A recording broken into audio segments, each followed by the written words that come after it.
Yan guys, ready na sa tag-ulan.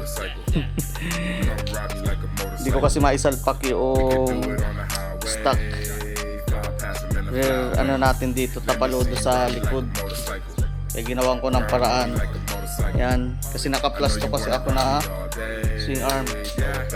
Kaya kung mga naka-plasto kaya hindi nyo maikabit yung stock nyo, ganito lang discard guys. Share ko na sa inyo. Itong original, bili lang kayo ng ganito.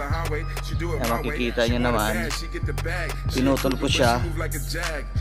Yan. Doon sa pinakaguhit lang, hindi ko na tinabas yan. Hindi makita yan masyado. Tapos pinornilyohan ko siya dito, panibago, para walang alog. Wala yan alog guys. Yan, ganyan lang diskarte. Kapag kayo ay naka taillight, naka ano kayo nito, tawag dito, plate holder na ganito.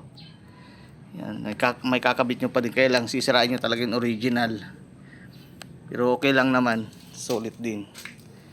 Ayan, pantay siya kung nakaplasto kayong swing arm. Maganda din ito kahit di kayo nakaplasto. Yan, para kayo naka short fender.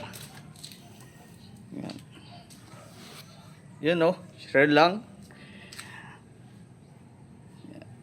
Yan ang Rider 150 Fi natin. Moto B, peace yo.